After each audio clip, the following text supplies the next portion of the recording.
So today I'm speaking to you about climate change on the African continent and the church's response. And as you heard, I work for Christian Aid as a church relationship manager. But as part of that, I also chair a group of phenomenal young climate activists called Climate Yes.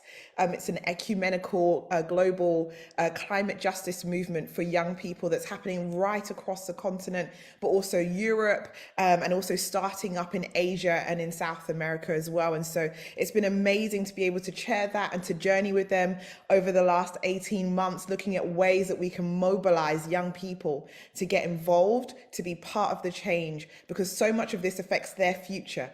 And so they are prophetic voices in this time. So let's begin. We start out with, just unpacking not just climate change, but climate justice. And when we talk about climate justice, we recognize that the global warming crisis that we currently have, which sees the earth warming up and the onslaught of effects that's affecting so many nations around the world, are not felt evenly throughout the world. And that these effects that are happening have some of the worst effects happening on continents like the African continent. Extreme heat, flooding, crop failures, weather changes, all of those things are disproportionately felt by countries and communities in the global south. And as I come on to show you, oftentimes these nations are not the biggest polluters. And so there is this imbalance that's happening. And that's why so much of our work and my work at Christian Aid speaks about climate justice, not just climate change, but this is an injustice issue. There is an imbalance, a disproportionality that's happening here that we must address. So if we go back in history, and I love learning about history, I think we don't do enough of it, maybe in the continent where I'm based. But if we go back a little bit, the Industrial Revolution was this big movement in the European context that poured so much greenhouse gases into the atmosphere. This huge rush for quick ease, to manufacture everything, to speed the process up, increase the rate of all of these gases being released into the atmosphere. And this affects so much of what we see now as climate change and the climate crisis years down the line that affects disproportionately those in the global south. And so those who are already, being impoverished and affected by colonialism and the years of the effects of that are also having to manage and to relay and to work against climate justice. And so a lot of our work is looking at bringing that balance back to the conversation. How do organizations like ours work to give back, work to help adapt, work to support so many nations that are affected by the way that we live in the global north? And so I want to start by just giving you an opportunity to look at some of the work that we've been doing. And we work with a group of church leaders. We've got a community of them that have been working on the intersections of climate justice and racial justice.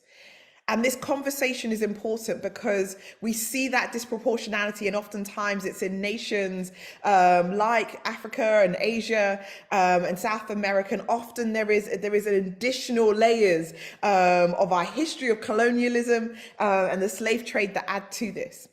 And so these church leaders and theologians and activists have been working together to unpack the intersections of racial justice and climate justice, and saying that this conversation has to change. And when we're talking about loss and damage, we're talking about nations like the UK and France and Germany putting their budget behind supporting and undoing the harm that we've done for generations already. And so I want to show you a little bit of their work and what they've been up to. We recently recorded a version of Marvin Gaye's 1970s hit, Mercy, Mercy Me, probably the best-known soul song about the climate. When Marvin wrote this song 50 years ago, racial justice and climate justice were united in protest. But 50 years on, it seems to me that racial justice and climate justice are operating in parallel. If either is to succeed, Does something need to change?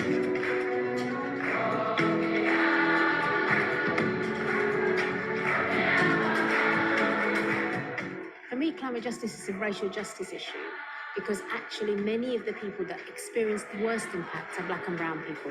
So if you're thinking globally, we know that it's people living in the global south, living in countries in Africa, in Bangladesh, in parts of Asia, in the Pacific Islands. Those are the people that experience it the most globally. But here in the UK, again, it is the poorest communities that experience the worst impacts. And when things get tough, it is poor communities that experience the worst of it, as we saw with coronavirus and the pandemic, and it will be that again. And so for me, this is a racial justice issue because it is an inequality issue. And we are Christians, and we know that we serve a God of justice. And so we have got to get this thing sorted, because if we don't, it is going to be the poor people, the Black people, the brown people who are going to be affected worse.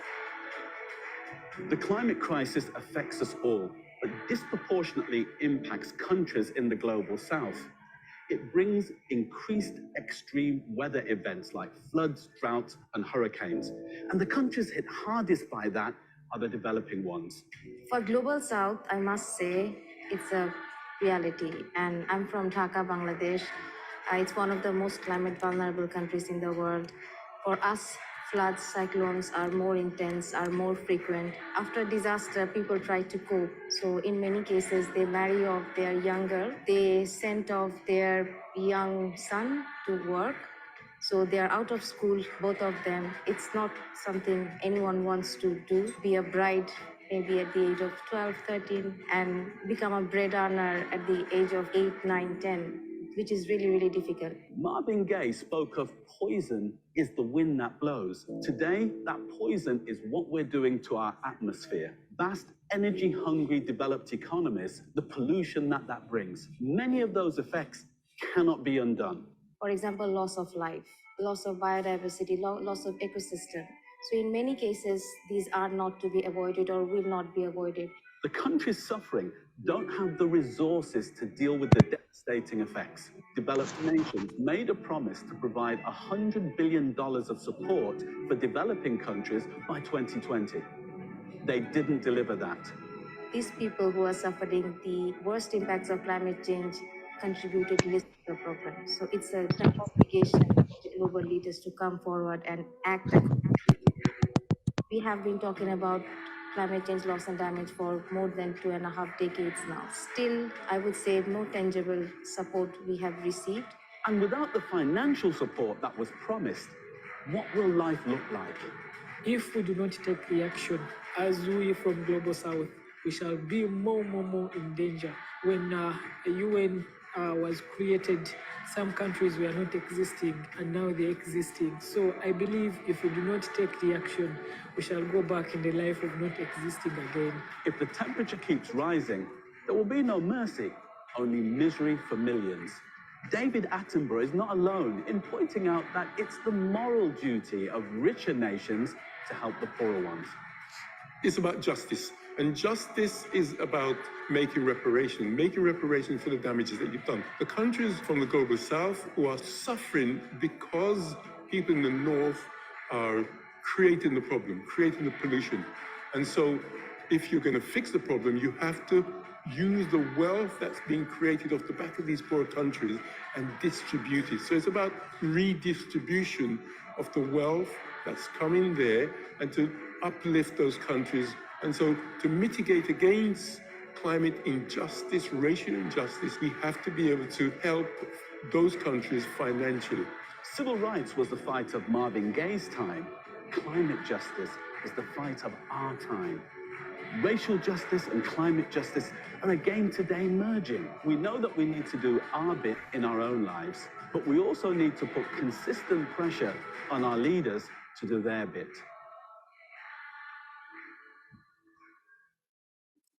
Great. I don't know if you noticed, there was a cold me standing with a placard in the rain at COP26 on a march. But the voices of the leaders that you've heard are so important in the conversation. that we have to recognize that there is work to be done in terms of investment from nations like the one that I'm positioned in now, to so many nations around the world, in loss and damage funds that help support the adaptation and the rebuilding of nations. The UN EP emissions survey, I went to have a look at this and wanted to show you that each of these squares represent a country in its scale by emissions, and you can see that when you look at the area and the geography where the African continent is, it is not the biggest contributor to emissions globally, but the nations that are producing so much more and extravagantly more in terms of their emissions oftentimes aren't suffering the biggest effects. And so here you can see that the African continent, even collectively, doesn't even equate to some nations like India or USA or China. And so it's so important that when we're talking about this justice, we're talking about an inequity, an imbalance in those who produce, but also those who are on the front lines facing some of the worst effects. This next one shows the distribution and the trends of emission. And this one is tricky because you can see that in the trend, although the African continent isn't the biggest contributor, it's increasing its trend in contribution.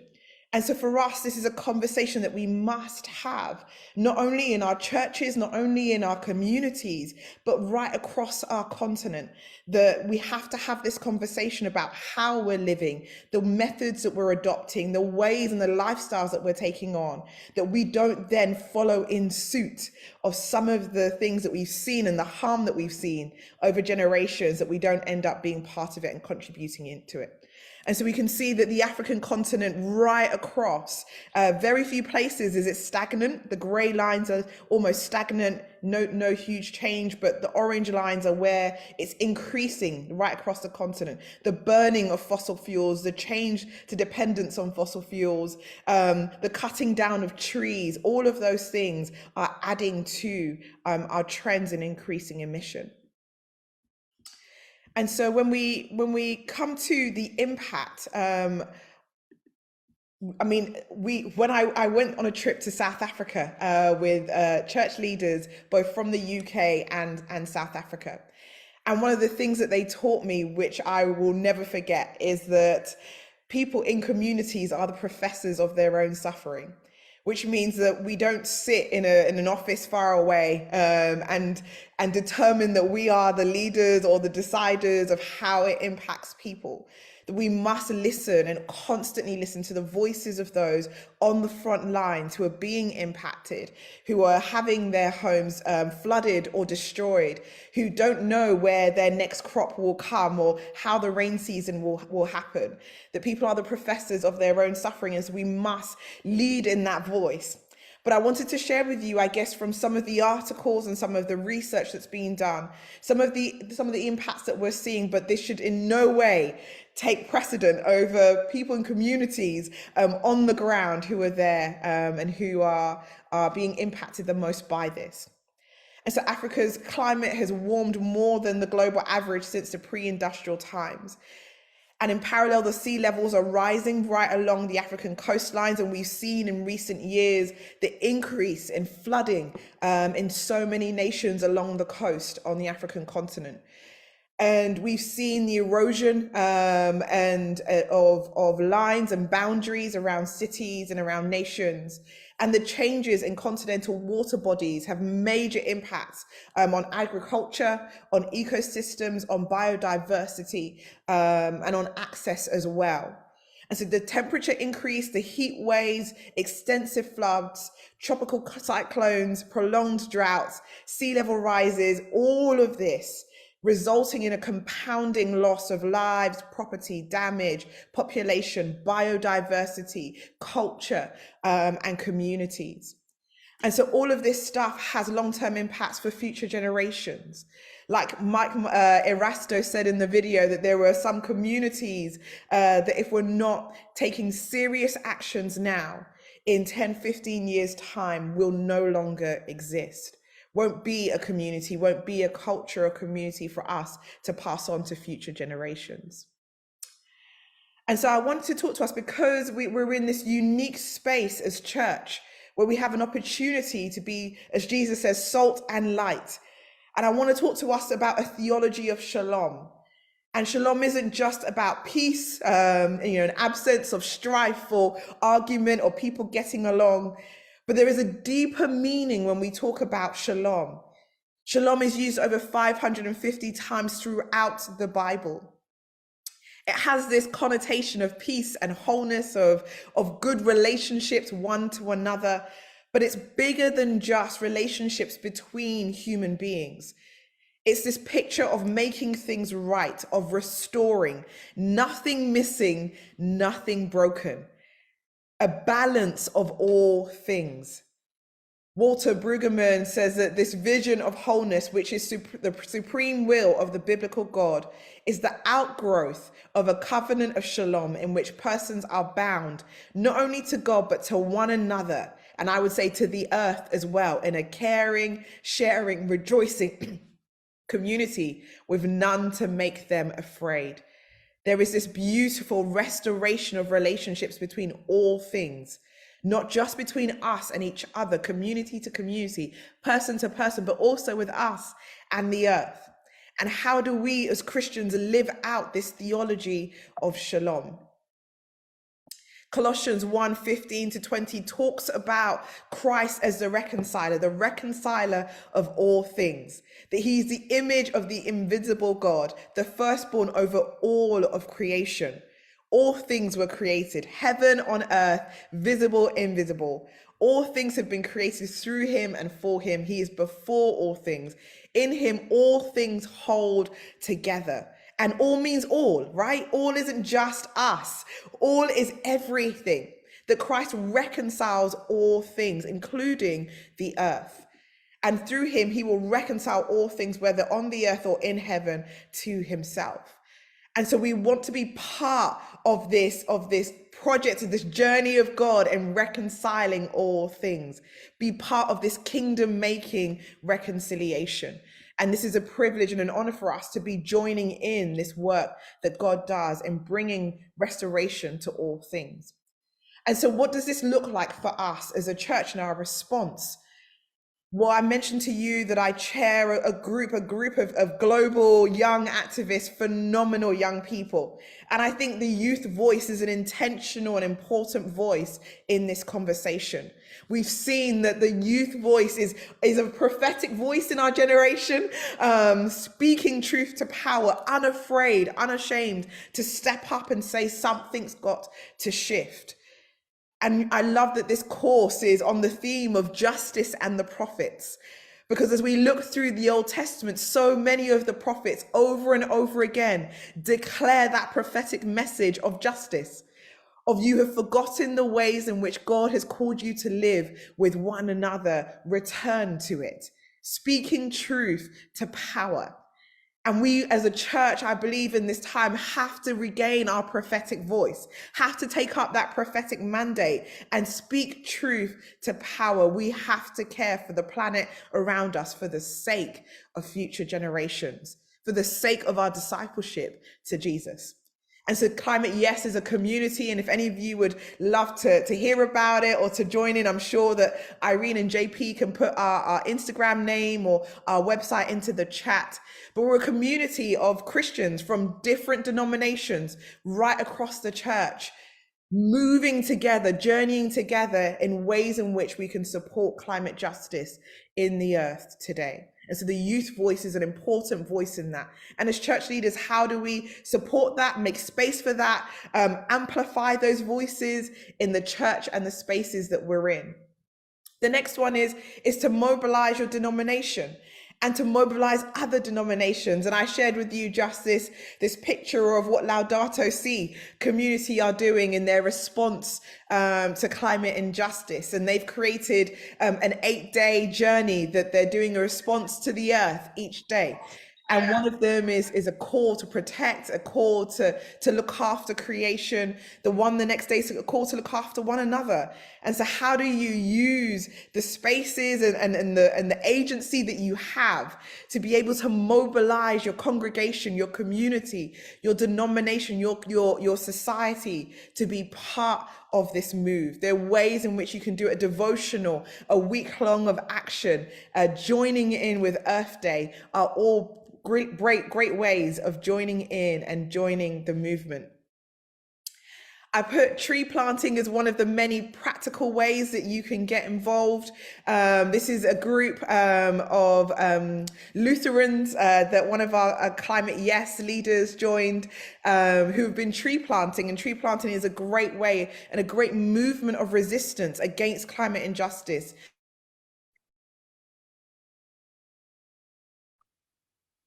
To be able to put back into the earth, to add to what is often under attack.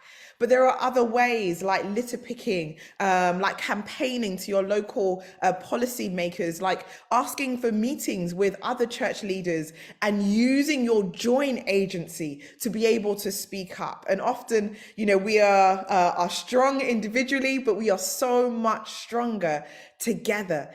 And so there's this emphasis on togetherness that we can do so much more. What is it in your community? And often if we look at what is being under attacked in our communities, that gives us an indication of maybe the practical ways that we can resist.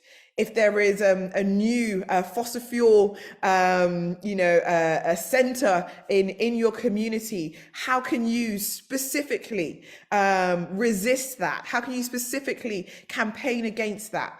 I remember when we went to South Africa, we went on a toxic tour.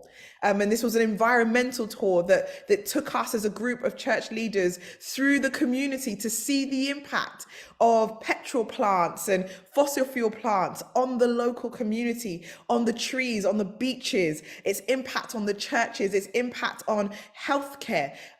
Could you run a toxic tour in your community that showed the ways in which things that were causing more climate change were impacting the different spheres of your society? Take people on a journey, open their eyes to be able to see it for themselves. And then this last one is around speaking truth to power. And this one is so important that we don't just look at ways in which we resist, but this often is a systemic issue. This is around power structures that have been put in place that perpetuate themselves. And so how do we speak truth to power?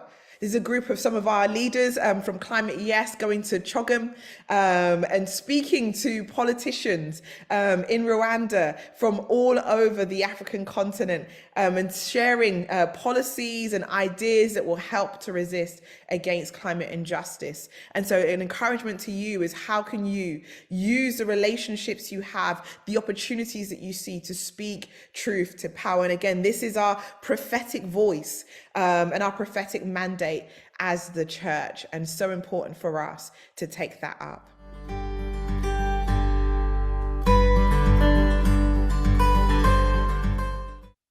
Thank you so much. As it reads on this slide, here in Rwanda, we are currently facing the consequences of the climate change. Last week, we have heavy rains and slides and landsliding, and currently we have counted 161 people who died because of the landsliding and the floods.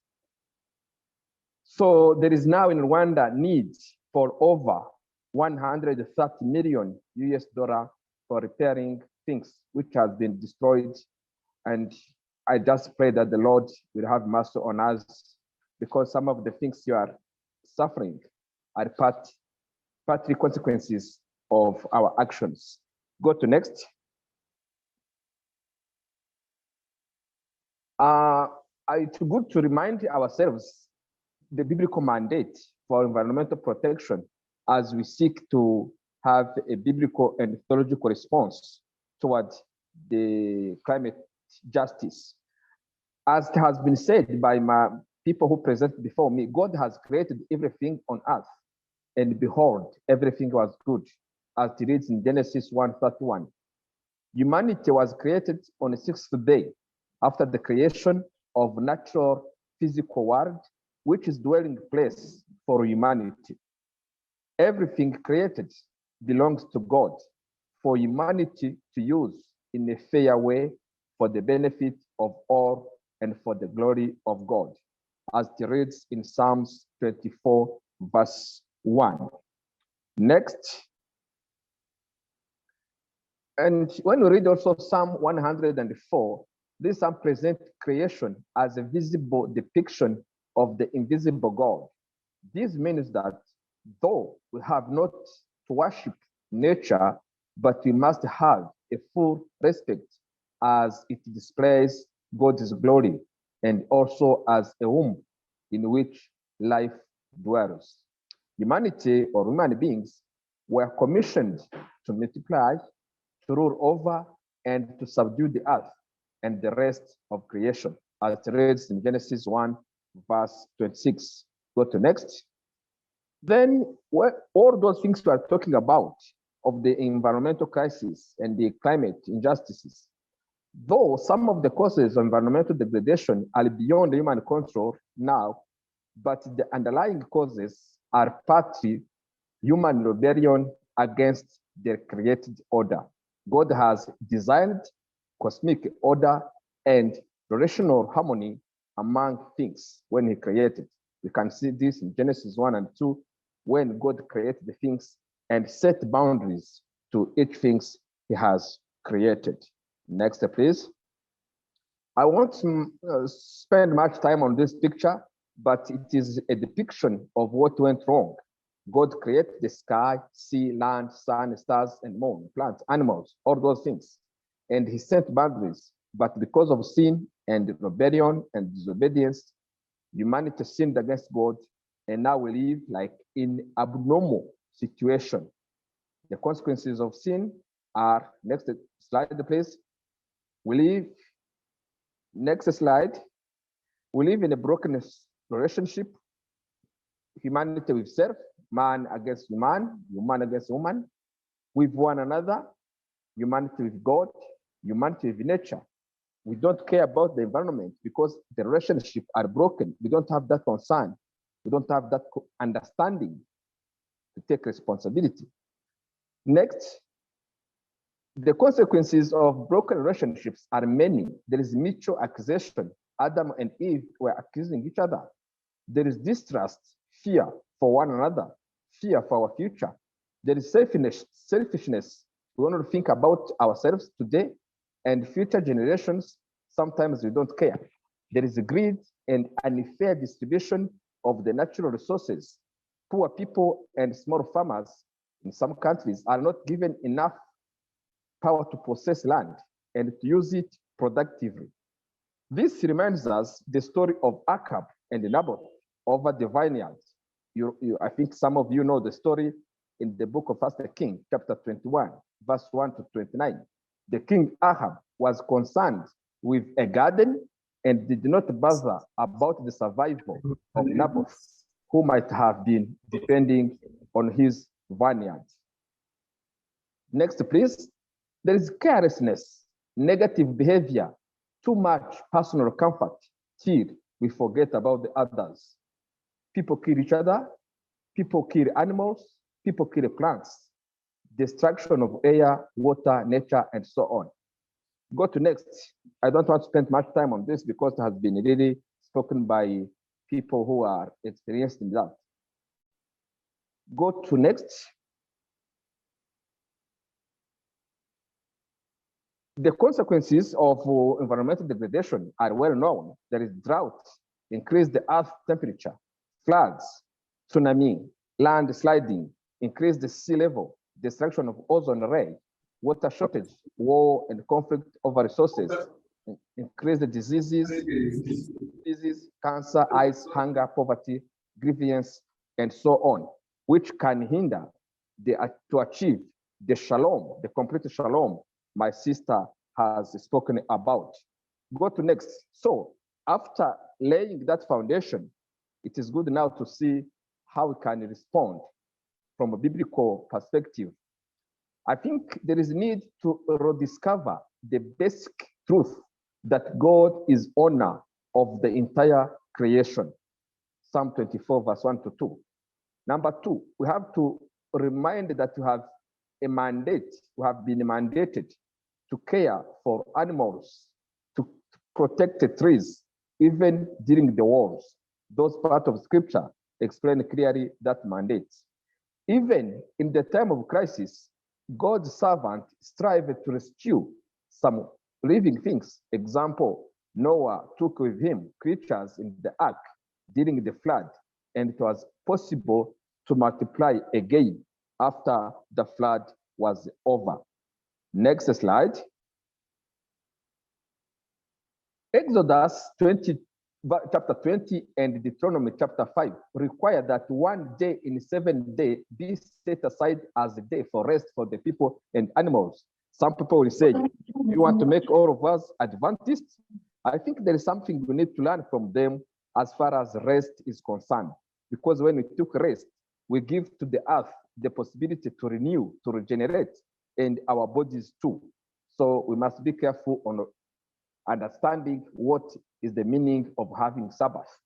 Exodus 23 commands that for 6 years you shall sow your land and gather in its yield, but the 7th year you shall let it rest and life follow, that the poor of your people may eat, and what they live, the wild beast may eat. God has set up strategies on how to feed the people in this year of rest. You can read this, the year of Jubilee, in the sabbatical year in Leviticus 25 and 26.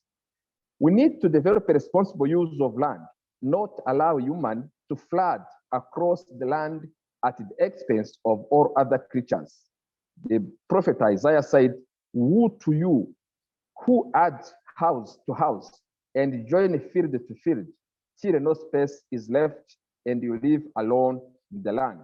Land grabbing, I think you know it is an issue in some African communities.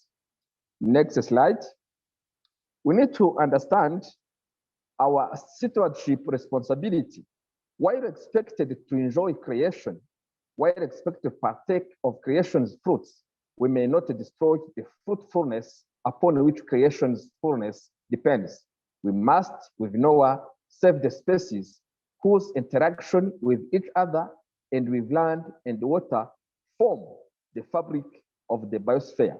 We should let the profound admonition of Ezekiel 34 verse 18 resonate in our minds. It says, it is not enough for you to feed on the green pastures, must you also trample them with your feet? Is it not enough for you to drink the pure water? Must you also muddy it with your feet? To trample on the green pasture and to muddy water to me means just we have used, then we destroy the rest or don't take care because our immediate needs are met. Next slide. To trample with water means the weaker, the vulnerable, and the powerless are the one to suffer cruelly the effect of environmental degradation. We need to think about them and care for them in the present, and future generations. We have to remember the greatest commandment, loving God and loving our neighbors as ourselves. This love to our neighbor implies being mindful about the environment in which he or she lives and strive for fair distribution and the fair use of natural resources. The promise of God, even if we live in a fallen world, the promise of God is that in the redemption plan, God will make everything new. The wilderness and the dry land shall be glad. The desert shall rejoice and blossom like the crocus. It shall blossom abundantly and rejoice with joy and singing. There is a hope for restoration, and that should be our pillar as we seek to respond to this issue. You can find Isaiah 35, 1 and 2. The next, what can we do? In a practical way, I like it to be local and practical. We have alternative source of energy. Here you can see the solar panels, which can be a source of energy for family, for industry, for whatever, in order to reduce the use of other destructive source of energies. Green and renewable energy, this is the wind energy. In Africa, I think we're still really very far, but there is need to do advocacy so that necessary funds are available to develop those cleaner and green energy.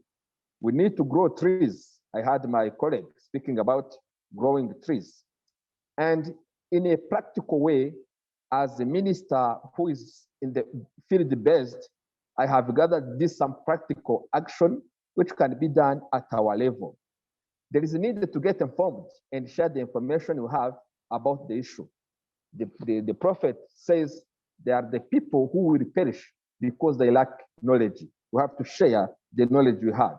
We have to refuse being driven by consumerism. Everything on the market, we have to enjoy. There's a need to reduce the quantity of water, energy, firewood, food, plastic, chemicals we use, like cooking twice or thrice a day. We can find a way. Can we cook once a day and keep our food warm? Strive to manage and recycle as much as we can. Example, plastic bottles of mineral waters, shopping bags, clothes, household items, etc. There is a need to grow trees, especially at family level, at parish level, school level. You know, many schools in Africa belongs to churches. If the church develop a strategy to grow trees at parish and school level, I think we can make an impact. Growing a tree, as it is I think known to all of us, is different from planting a tree. Growing a tree means you plant it and you follow it up and take necessary care for the tree to grow. We can go to rainwater harvesting and use by installing a water tank around our houses so that we can collect that water and use it properly at family level and even for watering our gardens. Proper waste management, especially recycling, improve the farming, giving priority to organic farming, mindset change and behavior change. What we believe normally affect how we behave. We should commit ourselves, our life to Jesus, who can enable us to overcome greed and pride, which are silent killers to humankind. Advocating for the poor who are suffering from climate injustices. The Bible commands us to love and to care for the poor and the weak. Advocate to the rich people and the communities to finance renewable energy in order to make it available to the poor. Advocate for the poor so that their land are not taken permanently by the rich in the name of investments or because they do not meet the requirement to stay in clean, growing cities in Africa. We need to think about the future of our children. As we save money for their education, we have to remember also about the environment in which they live. We need to compile a legal framework that facilitates the cooperation between the government and churches in promoting climate justice. We need to build a stronger network and cooperation with churches to achieve more in the programs aimed to fight against climate injustice and climate change. We can go public transport or bicycle as much as possible in order to reduce the quantity of CO2 emitted by our vehicles. Integrate the issue of climate justice in our doctrine, in our catechism, in our churches. As I conclude, I have left to you these two questions for reflection. What do you see as beliefs and the practices which contribute to environmental degradation in your own community? As a Christian, this is question number one, beliefs and practices which contribute to environmental degradation in your own community as a Christian. Question number two, after you have understood the biblical mandate for climate justice, which practical actions would you like to take in your own Christian community? Thank you so much for your attention.